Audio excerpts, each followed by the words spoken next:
This is going to be a straight to the point video. I'm not going to beat around the bush and just explain to you why spot checks are so important for care agencies to do if you want to ensure that your loved one lives another day. And I know it may sound dramatic, but let me tell you things I've experienced as a clinical lead nurse that could actually have gone left. In this video, I probably won't put up any fancy statistics, numbers. This is purely based on my experience working with a home care agency. And there's always discussion in the air of how often spot checks should be, whether it should be every 6 months, every yearly, but it should be as often as you need it from the care agency. Some care agencies miss a lot of what's going on behind the scenes because, as we know, the main management or the main nurse or supervisor looking after the carers is not in the home 24/7 with you to monitor the carer at all times. I'll tell you the extreme one that I heard. There was a carer that came to a home, there was no spot check scheduled, and what she unfortunately did was to convince the family to clock in the shift or clock out the shift for her, and she never attended the home. So I remember when I came back to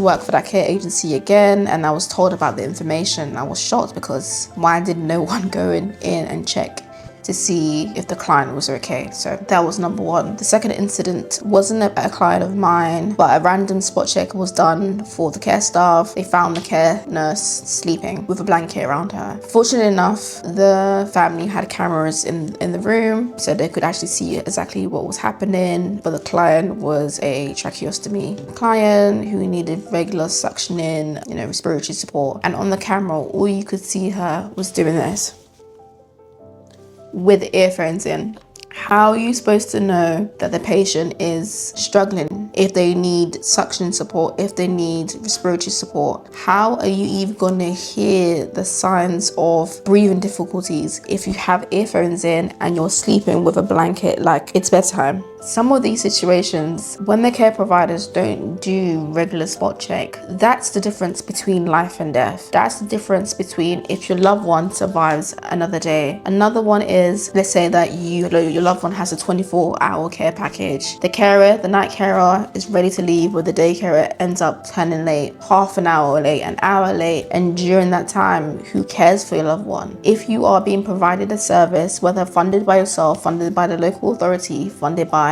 Continuing Healthcare, it is not your responsibility. And I know sometimes we do it as families to, step in when we need to. I remember the first time I joined the care agency that I was working with, and the client had a feeding tube. Just a random spot check, the first spot check. I just wanted to see how she administered the medication, and it was horrendous. She had crushed all the medications, popped it in a bowl with a water solution, and she was gonna draw up all the medication and administer it all together, 4-5 medication crushed. And I remember I was looking at her like, who taught you that? And sometimes carers do things out of ignorance. Carers do things out of bad practice that they've witnessed before or been told by someone for the sake of inconvenience, and it's not necessarily good practice. So having these regular spot checks allows corrections, allow constructive criticisms to be given so that it improves the quality of care that your loved one has. If you're signed up to a care provider, whether you've been there a year, 6 months, and nobody has come to check to see how the carers are doing, it's a red flag. Simple things as the carer is not speaking to your loved one for the whole shift, not engaging, having earphones in, not actually doing great clinical practice, poor infection control, are all major things that could impact the quality of care and even cause the deterioration of your loved one's health. So I hope that this video opens your eyes to ensure that why is important. And when it comes to spot check, when a care provider comes, they need to check, are they asking for consent? Are they preparing the medication in a safe environment? Are they following how medication